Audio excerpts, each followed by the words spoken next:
جو حضور کی پناہ میں آ جاتا ہے نا وہ بچ جاتا ہے۔ اللہ کرے آپ کو سمجھ آئے میری بات کی۔ جو حضور کی پناہ میں آ جاتا ہے وہ جو دنیا دار رہتا ہے، مالدار رہتا ہے، حضور کی پناہ میں نہیں آتا وہ بے سکون رہتا ہے۔ فرماتے ہیں یہاں دنیا میں بھی حضور کی پناہ میں آ جاؤ، آج لے ان کی پناہ۔ اور آج دلیل آپ نے ابن ماجہ کی حدیث لکھی ہے، حضرت تمیم داری حدیث کے راوی ہیں، اعلیٰ حضرت نے لکھی ہے، فرماتے ہیں جو حضور کی پناہ میں آیا بچ گیا۔ دلیل دیتے ہیں، فرمایا انسان جانور بھی آتے تھے تو بچ جاتے تھے۔ حضرت تمیم داری رضی اللہ تعالیٰ عنہ فرماتے ہیں کہ ہم کھڑے تھے، ایک اونٹ دوڑتا ہوا آیا، نبی کریم صلی اللہ علیہ وسلم کے پہلے اس نے قدموں پہ سجدے کیے۔ صحابہ کہنے لگے حضور ہمیں بھی اجازت دیں، فرمایا وہ تو بے زبان ہے، اسے تو پتہ کوئی نہیں، پیش نظر ہے وہ نو بہار، سجدے کو دل ہے بے قرار، روکیے سر کو روکیے یہی تو امتحان ہے۔ فرمایا اسے کیا پتا، تم تو مکلف ہو شریعت کے، تمہیں اجازت نہیں ہے۔ اور اعلیٰ حضرت نے 2 ٹوک لکھا ہے، فرمایا سوائے خدا کے کسی کو تعظیمی سجدہ بھی حرام ہے۔ یہ نوٹ کر لیں میری بات۔ اور اعلیٰ حضرت نے فتاوی رضویہ میں لکھا ہے کسی قبر پہ جاؤ تو 4 ہاتھ دور کھڑے رہو۔ اللہ کرے آپ کو سمجھ آئے، کتنے ہاتھ؟ 4 ہاتھ دور کھڑے رہو، سورۃ فاتحہ پڑھو، درود شریف پڑھو، جس قبر پہ گئے ہو ان کی روح کو اصال ثواب کرو، ان کے وسیلے سے دعا مانگو۔ اعلیٰ حضرت فرماتے ہیں قبر کو سجدہ بالاتفاق حرام ہے، طواف قبر کا کرنا بالاتفاق حرام ہے، بوسہ لینے میں اختلاف ہے کہ جائز ہے کہ ناجائز ہے، لیکن بوسے سے بھی چونکہ شک پڑتا ہے تو فرماتے ہیں احمد رضا کی رائے یہ ہے کہ بوسہ لینے سے بھی بچا جائے۔ وہ آ گیا تو اس سے اگلی باتیں کرتا ہے، بس خاموش رہ، باادب رہ اور پیچھے رہ۔ تو حضرت تمیم داری کہتے ہیں یہ حدیث اعلیٰ حضرت نے لکھی ہے لمن والعلا میں، فرماتے ہیں کہ اونٹ نے پہلے سجدہ کیا، قدم چومے، پھر اس نے حضور کے کان میں کوئی بات کہی۔ روزے دے دوالے نے غلامہ دیاں ٹولیاں، ایک پہ سندا ہے کروڑاں دیاں بولیاں، یعنی اونٹ نے بات کی تو حضور نے وہ بھی سن لی۔ اعلیٰ حضرت کہتے ہیں جو پناہ میں آتا ہے بچ جاتا ہے۔ کہتے ہیں رسول کریم نے نا اونٹ کی پشت پہ ہاتھ پھیرا اور اللہ کے محبوب فرمانے لگے فکر نہ کر، اب تو آ گیا ہے نا تو جیسے تو کہے گا ویسے ہی ہو جائے گا، جیسے تو کہے گا ویسے ہی۔ ابن ماجہ میں موجود ہے، پر میں چونکہ فاضل بریلوی رحمۃ اللہ علیہ کی کتاب سے پیش کر رہا ہوں الامن والعلا سے، تو میں اسی انداز میں پیش کر رہا ہوں جس انداز میں وہاں ہے۔ حضرت تمیم داری کہتے ہیں کہ ہماری سمجھ میں بات کوئی نہ آئی، تھوڑی دیر گزری تو کچھ لوگوں نے ہاتھوں میں رسیاں پکڑی ہیں، خنجر پکڑے ہیں، دوڑے آئے، یا رسول اللہ یہ ہمارا اونٹ ہے۔ حضرت تمیم داری کہتے ہیں میں نے دیکھا کہ جب وہ آ گئے نا خنجر لے کے تو اونٹ حضور کے پیچھے چھپ گیا۔ آج لے ان کی پناہ، آج مدد مانگ ان سے، وہ حضور کے پیچھے چھپ گیا۔ تو کہتے ہیں کہ نبی کریم صلی اللہ تعالیٰ علیہ وسلم نے فرمایا کیا مسئلہ ہے بھائی؟ یا رسول اللہ ہمارا اونٹ ہے، ذبح کرنے لگے تھے دوڑ آیا ہے۔ تو حضور فرمانے لگے وہ تو تمہاری شکایت کر رہا ہے۔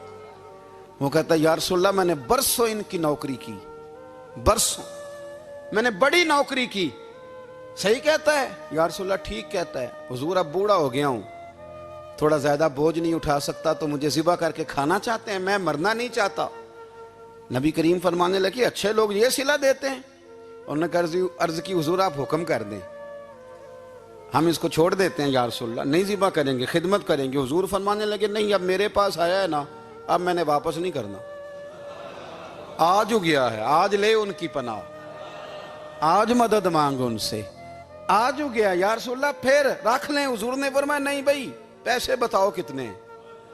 یا رسول اللہ نہیں کچھ نہیں۔ نبی کریم علیہ السلام نے فرمایا نہیں بتاؤ کتنے، بتاؤ کتنے؟ انہوں نے کہا حضور ایک دفعہ ریٹ لگایا تھا تو 100 دینار لگا تھا۔ حضور نے فرمایا بلال دے دو 100 دینار، 100 دینار دے دیا۔ اعلیٰ حضرت فرماتے ہیں دیکھو ان کی پناہ میں آنے کی برکتیں کتنی ہیں۔ ان سے کہا تم جاؤ، وہ چلے گئے۔ حضور نے پشت پہ ہاتھ پھیرا، فرمایا جا تو آزاد ہے۔ حضرت تمیم داری کہتے ہیں وہ پہلے گیا پھر پلٹ کے آیا، اس نے نبی پاک کے کان میں کو بات کی، کئی باتیں کی، پر میں ایک بات کرتا ہوں، کئی باتیں کی، ایک بات کی تو حضور رو پڑے۔ اونٹ چلا گیا، ہم نے عرض کی حضور یہ کیا کہہ گیا ہے؟ تو محبوب فرمانے لگے یہ کہہ گیا یا رسول اللہ جس طرح آپ نے مجھے چھری سے بچایا ہے میں دعا کرتا ہوں اللہ آپ کی امت کو جہنم سے محفوظ فرمائے، اللہ جہنم سے بچائے آپ کی امت کو، اس طرح مجھے چھری سے آپ نے محفوظ کیا۔ اعلیٰ حضرت فرماتے ہیں کن چکروں میں پڑے ہوئے ہو، کن چکروں میں؟ پیسوں کی پناہ لیتے ہو، عہدوں کے پیچھے چھپتے ہو، دولت کے پیچھے چھپتے ہو، تعلقات کے پیچھے چھپتے ہو۔ فرمایا مصیبت آئے گی تو یہ سارے ہٹ جائیں گے، اگر پناہ لینی ہے تو مدینے والے محبوب کی پناہ لو، دروازہ رسول پہ آؤ، نبی کریم کی بارگاہ میں جھکو، حضور سے پیار کرو۔ اعلیٰ حضرت فرماتے ہیں محبوب کا ادب کرو، رسول اللہ کی غلامی کرو۔ فرماتے ہیں پھر کے گلی گلی تباہ، ٹھوکریں سب کی کھائیں کیوں، دل کو جو عقل دے خدا تو تیری گلی سے جائے کیوں۔ اور فرمانے لگے جان ہے عشق مصطفیٰ، روز فزوں کرے خدا، جس کو ہو درد کا مزہ وہ ناز دوا اٹھائے کیوں، جس کو ہو درد کا مزہ وہ ناز دوا اٹھائے کیوں۔ انہوں نے محبوب کریم کی محبت کا پیغام دیا، صحابہ کی محبت کا، بولیے، صحابہ کی محبت کا پوری کتاب لکھی حضرت صدیق اکبر جناب عمر کے فضائل پر۔ اور مزے کی بات یہ ہے کہ اعلیٰ حضرت نے نا اردو شاعروں میں سے کسی کو توفیق نہیں ہوئی حضور کو شہنشاہ کہنے کی، اعلیٰ حضرت نے کہا میرے نبی شہنشاہ ہیں۔ دلیل کیا دی؟ فرمانے لگے پڑھو ترمذی، حضور نے فرمایا میرے دو وزیر زمینوں میں ہیں، دو آسمانوں میں۔ زمین کے دو وزیروں کے نام ابو بکر اور عمر ہیں، آسمان کے دو وزیر ہیں جبریل اور میکائیل۔ اعلیٰ حضرت کہنے لگے حضور وزیر تو کسی شہنشاہ کے ہی ہوتے ہیں، پھر کہہ لو نا شہنشاہ۔ تو پھر فرمانے لگے حاجیو آؤ شہنشاہ کا روضہ دیکھو، حاجیو آؤ شہنشاہ کا روضہ دیکھو، کعبہ تو دیکھ چکے اب کعبے کا بھی کعبہ دیکھو، کعبہ تو دیکھ چکے اب کعبے کا بھی، غور سے سن تو رضا کعبے سے بھی آتی ہے صدا، میری آنکھوں سے میرے پیارے کا روضہ دیکھو۔ اعلیٰ حضرت نے ساری زندگی اور صحابہ کرام کی بات کی، اہل بیت کی بات کی، اولیاء کی بات کی، صوفیاء کی بات کی، دفاع کیا سب کا، سب کے شانوں میں لکھا، امت کو بتلایا کہ اپنے بزرگوں سے جڑے رہو گے تو بچے رہو گے۔ اعلیٰ حضرت نے طنز کرنے سے، تنقید کرنے سے، بلا وجہ غلطیاں نکالنے سے اور ایک دوسرے پر لان تان کرنے سے ہمیں بچنے کو کہا۔ اعلیٰ حضرت فرماتے ہیں کوئی علم اگر آ جائے نا تو اس کا معنی یہ نہیں کہ سب کو جاہل سمجھ لینا چاہیے۔ سمجھ آ رہی ہے میری بات کی؟ ہم جس شعبے میں بھی ہوتے ہیں نا سامنے والے کو ان پڑھ ہی سمجھتے ہیں۔ مولویوں کے بارے میں بعض لوگوں کا خیال ہے کہ یہ پتہ نہیں کون سی مخلوق ہے، ان کو کیا پتا دنیا داری کا۔ میں صحیح کہہ رہا ہوں۔ اسی طرح جو میرے شعبے سے تعلق رکھنے والے لوگ ہیں وہ کہتے ہیں شاید سارے تاجر دو نمبر طریقے سے ہی مال کماتے ہیں۔ یہ ہو نہیں سکتا، ایسا ہو نہیں سکتا۔ ہمیں نا دوسروں کی اہمیت کی خبر رکھنی چاہیے، ہم ایک دوسرے سے پیار، ہم طنز کرتے ہیں، تنقید کرتے ہیں۔ فاضل بریلوی منع کرتے تھے، آپ فرماتے یہ طریقہ درست، ہم جب غلطیاں نکالنے پہ جاتے ہیں تو معاذ اللہ اتنا اوپر بن جاتے ہیں کہ معاذ اللہ ثم معاذ اللہ، اللہ رسول تک پہنچ جاتے ہیں۔ اعلیٰ حضرت کے زمانے میں ایک شخص نے کہہ دیا نبی پاک کا خیال آئے تو نماز ٹوٹ جاتی ہے۔ عقل ہے نا جی، جہاں مرضی لے جاؤ۔ وہ کہنے لگا جی میں نے خالص اللہ کے لیے پڑھنی ہے نا فلسفہ عجیب، نبی پاک کا خیال آئے تو نماز۔ اعلیٰ حضرت فرمانے لگے تو بڑا ہی پاگل ہے، جب تو کہے گا السلام علیکہ ایھا النبی، خیال آئے گا کہ نہیں؟ فرمانے لگے تو بڑا ہی نادان ہے، جب تو کہے گا اللہم صلی علی محمد وعلی، خیال آیا کہ نہیں آیا؟ فرمانے لگے تو نبی پاک کی بات کرتا ہے، نماز میں تو ابا اماں کا بھی خیال آتا ہے، ربنا اغفر لی ولی، فرمانے لگے ربے کے خیال سے نہیں ٹوٹتی تو مدینے والے کے خیال سے کیسے ٹوٹ گئی؟ فرمانے لگے بڑا ہی بیوقوف ہے تو۔ اعلیٰ حضرت فرمانے لگے تو کہتا ہے حضور کا خیال آئے تو ٹوٹ جاتی ہے؟ فرمانے لگے جب تک حضور کا خیال آئے نہ نماز ہوتی نہیں، جب تک حضور کا خیال نہ آئے نماز ہوتی نہیں، سوال ہی نہیں پیدا ہوتا۔ لوگوں نے کہا جناب وہ کس طرح؟ تو اعلیٰ حضرت فرمانے لگے اللہ نے کہا قرآن میں واقعی الصلاۃ، نماز پڑھو، یہ نہیں بتایا کتنی پڑھنی ہے، اور یہ بھی نہیں بتایا فجر کی کتنی پڑھنی ہے، یہ بھی نہیں بتایا ظہر کی، یہ بھی نہیں بتایا قیام کیسے کرنا ہے، ہمیں یہ بھی نہیں بتایا رکوع کیسے کرنا ہے۔ ہمیں پتہ کیسے پتہ چلا؟ جب صحابہ نے کہا نا رب کہتا ہے نماز پڑھیں تو کیسے پڑھیں، تو حضور فرمانے لگے سلو کما رأیتمونی اصلی، نماز اس طرح پڑھو کرو جس طرح مجھے پڑھتے ہوئے دیکھتے ہو۔ تو کہا یہ تو کیسی عجیب بات کر رہا ہے کہ نبی کریم صلی اللہ علیہ وسلم کا خیال آئے. اور پھر بڑی مزیدار بات, ایک شخص نے اعلیٰ حضرت سے آ کے نا, اس زمانے میں نا ایک آریہ مذہب ہوتا تھا, اب اللہ کا شکر ہے وہ کوئی نہیں. اب ویسے جو بڑے نئے نئے مذہب نکل آئے ہیں, جو آدمی جتنا پڑھ جاتا ہے معاذ اللہ وہ ایک نئی بات ہی شروع کر دیتا ہے, اور جو انوکھی بات کرے اس کے پیچھے رش بھی زیادہ ہو جاتا ہے. سٹائل ذرا ہٹ کے ہو نا جی تو ذرا ماحول جلدی بن جاتا ہے. تو وہ آریہ مذہب تھا, تو وہ ایک آریہ آ گیا اعلیٰ حضرت کے پاس, آ کے کہنے لگا کہ فرض کی اہمیت زیادہ ہے کہ سنت کی؟ تو اعلیٰ حضرت فرمانے لگے بھئی اہمیت تو فرض کی زیادہ ہے. تو کہنے لگے آپ کا وضو تو پھر سنت سے شروع ہوتا ہے. وضو میں پہلا فرض ہے منہ دھونا, اور آپ سب سے پہلے ہاتھ دھوتے ہیں, یہ بھی سنت. ناک میں پانی ڈالنا یہ بھی, کلی کرنا یہ بھی. میری بات کی سمجھ آ رہی ہے؟ اس نے کہا یہ آپ عجیب لوگ ہیں, فرض اگر بڑا ہے تو پہلے فرض ہونا چاہیے تھا. سمجھ آ رہی ہے میری بات کی؟ لوگ دین پر بڑے بڑے مختلف اعتراضات کرتے ہیں نا. اس نے کہا جی پہلے ہونا چاہیے تھا فرض. تو منہ دھونا فرض ہے, آپ نے گھٹنوں تک ہاتھ دھوئے, اب یہ جو آپ نے ہاتھ دھو یہ بھی سنت, کلی کری تو وہ بھی سنت, ناک میں پانی ڈالا تو وہ بھی سنت, تو آپ تو چوتھے نمبر پہ فرض ادا کر رہے. تو اعلیٰ حضرت فرمانے لگے تم اصل میں محبوب کا غلام نہیں نا. ہاں تجھے کیا پتا ہو یہ بات کیا ہے, تو بیٹھ جا ہم سے سن, ہم تجھے بتاتے ہیں.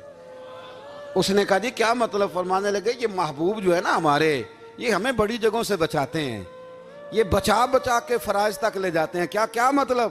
کہنے لگے حضور نے ہمیں کہا ہے کہ پہلے نا ہاتھ دھو لو, پتہ چل جائے پانی زیادہ گرم تو نہیں, منہ جالی نہ جائے, پہلے نا دیکھ لو. فرمایا پھر ناک میں ڈال کے پتہ کرا لو کہ اس میں سے بدبو تو نہیں آتی.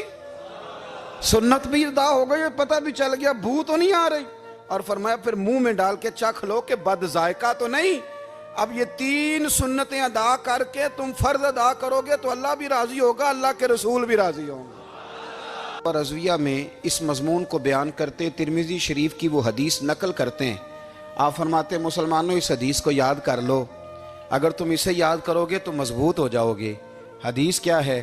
نبی کریم صلی اللہ علیہ وسلم نے فرمایا اگر سارے انسان مل کے بھی تیرا برا کرنا چاہیں تو جب تک رب کی مشیت نہ ہو وہ تیرا برا کر نہیں سکتے.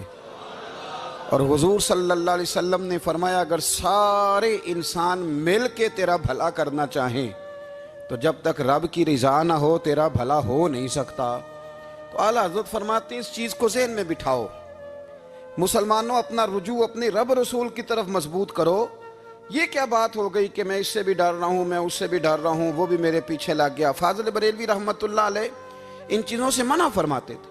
وہ کہتے تھے یہ توہمات ہیں, اوہام پرستی ہے, ہمیں ان چیزوں سے ہمیشہ بچنا ہے, اپنی آنے والی نسلوں کو بچانا ہے. اور فرمایا کرتے تھے رب کی رضا پہ جو راضی رہتا ہے اللہ اسے سکون والی زندگی عطا فرماتا ہے. ہمارے ہاں لوگ پوچھتے ہیں طبیعت کیسی ہے, لیکن یو پی میں, سی پی میں, لکھنؤ میں پوچھا جاتا ہے کہ کیا شکایت ہے آپ کو؟ کہتے ہیں یہ سر درد کی شکایت ہے. یہ اردو کا ایک محاورہ ہے. جناب کیا شکایت ہے؟ کہتے ہیں جی مجھے کمر درد کی شکایت ہے. پھر پوچھنے والے پوچھتے ہیں کہ جناب اس شکایت کا کیا بنا؟ تو صدر الشریعہ مولانا امجد علی صاحب اعظمی رحمۃ اللہ علیہ فرماتے ہیں اعلیٰ حضرت کو بخار تھا تو میں حاضر ہوا, تو میں نے کہا حضور شکایت کا کیا بنا؟ کہنے لگے مولانا پڑھے لکھے ہو کے تو ایسی باتیں نہ کرو, شکایت کس سے کرنی ہے؟ رب نے جس حال میں رکھا ہے بڑا ہی اچھا رکھا ہوا ہے. شکایت کا کیا معنی ہوا؟ اللہ نے جہاں سمجھا مناسب اس نے ہمیں رکھا ہے. شکایت کیا ہوتی ہے؟ مجھے کسی سے شکایت نہیں. فرمایا کرتے تھے الحمدللہ مجھے سر درد بھی ہوتا ہے اور بخار بھی ہوتا ہے اور میں بڑا خوش ہوں. یہ وہ والی بیماریاں ہیں, یہ وہ امراض ہیں جو نبیوں کے قدم بھی چومنے آیا کرتے تھے. میں خوش بخت ہوں کہ وہ امراض جو انبیاء کے پاس آتے تھے, سر درد اور بخار, وہ مجھے لگتے ہیں. اپنی زندگی کو رضا والی زندگی بنایا. یقین بڑا کامل تھا میرے اعلیٰ حضرت کا. امام غزالی نے حدیث لکھی ہے, نبی کریم صلی اللہ علیہ وسلم نے فرمایا ہے یقین اس طرح سیکھا کرو جس طرح تم قرآن سیکھتے ہو. آج میرے دور کا سب سے بڑا مسئلہ یقین کی کمزوری ہے. مسلمان کچی پکی سوچیں سوچتا ہے, کمزور کمزور جملے بولتا ہے, اس کو دنیا داروں کے وعدوں پر اعتماد جلدی ہوتا ہے. لیکن معاذ اللہ اللہ رسول کے وعدوں کے بارے میں یہ کئی دفعہ شکوک کا شکار ہوتا ہے، اسے سمجھنا چاہیے۔ فاضل بریلوی ایک پختہ یقین والی شخصیت تھے، پختہ یقین والی۔ بریلی شریف کے دائیں بائیں طاعون کا مرض پھیل گیا تو اعلیٰ حضرت فرماتے ہیں میرے منہ میں بھی کچھ گلٹیاں نکل آئیں، تو بعض لوگوں نے کہا شاید آپ کو بھی طاعون ہو گیا ہے۔ اعلیٰ حضرت رحمۃ اللہ علیہ فرماتے ہیں جو سب سے بہترین طبیب تھا وہ لایا گیا، اس نے میرا منہ دیکھ کے گلٹیاں دیکھ کے کہا خو آپ کو تو طاعون کا مرض ہو گیا ہے۔ تو اعلیٰ حضرت فرمانے لگے مجھے ساری بیماریاں لگ سکتی ہیں، یہ نہیں لگ سکتی۔ اس نے کہا حکیم میں ہوں کہ آپ ہیں؟ فرمایا نہیں آپ ہی ہیں، پر یہ بیماری مجھے نہیں لگ سکتی، یہ مجھے ہو نہیں سکتی۔ اس نے اصرار کیا تو اعلیٰ حضرت رحمۃ اللہ تعالی علیہ اس کو کہنے لگے میاں تو جو مرضی کر لیکن مجھے طاعون کا مرض نہیں ہو سکتا، یہ بات طے ہے۔ وہ ناراض ہو کے چلا گیا۔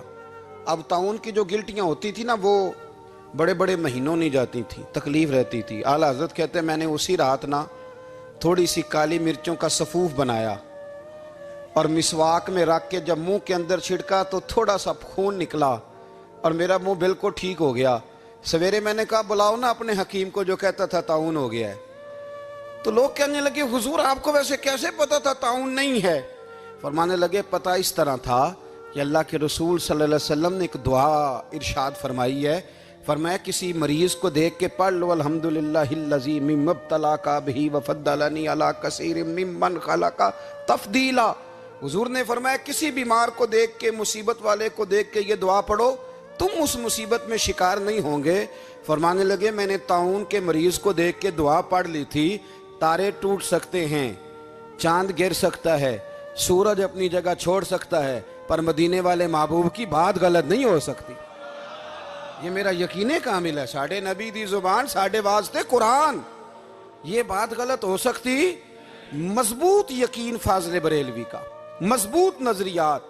اعلیٰ حضرت رحمۃ اللہ تعالی علیہ سے کسی نے کہا آپ کس طرح کے مومن ہیں، کس طرح کے مومن ہیں؟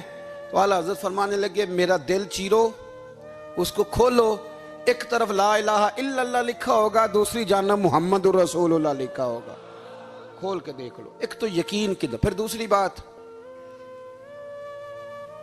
خشک لوگوں کو زندگی گزارنے کا مزہ کوئی نہیں آتا، زندگی گزارنے کا مزہ اسے ہی آتا ہے جسے کسی سے پیار ہو جاتا ہے۔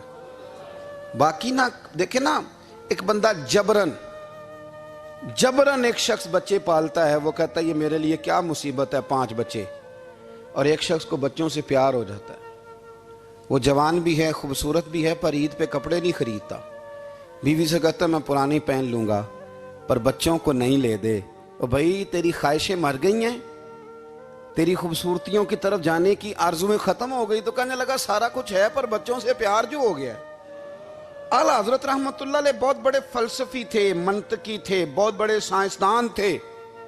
یہاں بڑا سنجیدہ اجتماع ہے، میں بڑی خاص بات کرنے لگا ہوں۔ سارے سائنسدان کہتے ہیں زمین گھومتی ہے، اعلیٰ حضرت نے اتنی موٹی کتاب لکھی ہے زمین ساکن ہے۔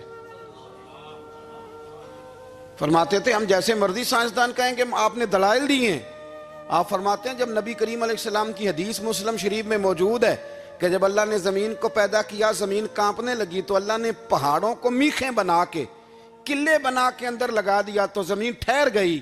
فرمانے لگے جب مصطفیٰ کریم نے کہہ دیا ٹھہر گئی ہے تو سارے سائنسدان بھی کہیں تو ہم ماننے کو تیار نہیں کہ گھومتی ہے۔ انہوں نے دلائل دیے۔ وہ ہمیں نہ روز کہہ دیتا ہے ڈاکٹر آپ کی طبیعت خراب ہے، کھانسی ہے، گھر میں کسی اور کو تو نہیں؟ ہاں جی ہے جی، وہ کہتا اسی کی وجہ سے ہو گئی ہے۔ او خدا کے بندے، نبی کریم علیہ السلام نے فرمایا بیماری متعدی نہیں ہوتی، ایک سے دوسرے کو نہیں لگتی۔ اور بڑے سادے انداز میں مسلم کی حدیث ہے، ایک صحابی نے کہا یا رسول اللہ میرے اونٹ کو اس اونٹ سے خارش پڑ گئی ہے، تو اللہ کے رسول فرمانے لگے تیرے اونٹ کو تو اس سے پڑیا تو اس کو کہاں سے پڑی تھی؟ کہنے لگا جی وہ تو قدرتی معاملہ ہے، تو حضور فرمانے لگے یہ بھی قدرتی معاملہ ہے۔ اب ہمیں جو مرضی، اعلیٰ حضرت کے زمانے میں لوگوں نے کہا کشش ثقل ہے، زمین اپنی طرف چیزوں کو کھینچتی ہے، دلیل کیا ہے؟ وہ کہنے لگے جی سیب گرتا ہے تو زمین پہ، آم گرتا ہے درخت سے تو زمین پہ، امرود گرتا ہے تو، انار گرتا ہے تو زمین میں کشش ہے، کھینچ لیتی ہے۔ اعلیٰ حضرت فرمانے لگے شاباش، سائنسدان جو کہیں گے ہم مانیں گے۔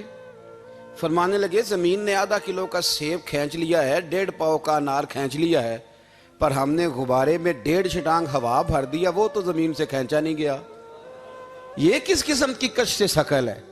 یہ ابھی 2 سال پہلے ڈاکٹر عبد القدیر خان کا مضمون چھپا تھا روزنامہ جنگ میں۔ وہ کہتا ہے مجھے وہ مولوی چاہیے تھا جس کے پاس قرآن حدیث بھی ہو اور سائنس کے علوم بھی ہوں۔ کہتا میں نے زمانے کے دروازے کھٹکھٹائے، پھر میں پہنچا بریلی کے امام کے پاس، اور کہتا ہے وہاں جا کے نہ میں ٹھہر گیا ہوں، اس لیے کہ مجھے قرآن و سنت کا نور بھی ملا ہے اور مجھے سائنس کے رموز بھی ملے ہیں۔ یہ واحد شخص ہے جو دین کو سائنس کا پابند نہیں کرتا، بلکہ سائنس کو مدینے والے کا غلام بناتا ہے، مدینے والے کا غلام بناتے ہیں۔ تو اعلیٰ حضرت فرمانے لگے عجیب فلسفہ ہے نا جی، آم کھینچ لیا اس نے، سیب کھینچ لیا، امرود کھینچ لیا، پر اس سے 1.5 چھٹانگ والا غبارہ۔ تو لوگوں نے کہا حضور پھر مسئلہ کیا ہے؟ آپ فرمانے لگے مسئلہ یہ ہے کہ ہر چیز اپنی اصل کی طرف لوٹ جاتی ہے، ہر چیز اپنی، سیب، امرود، انار زمین سے پیدا ہوتے ہیں تو زمین پہ گرتے ہیں، ہوا کی اصل اوپر ہے، اس لیے جب غبارے میں ہوا بھریں گے تو ہوا اس کو اوپر لے جائے گی۔ ہاں جب اس سے ہوا نکل جائے گی تو پھر غبارہ جو جس کی اصل ہوتی ہے ادھر لوٹ جاتا ہے۔ انسان مٹی سے بنا ہے تو جاتا کہاں ہے؟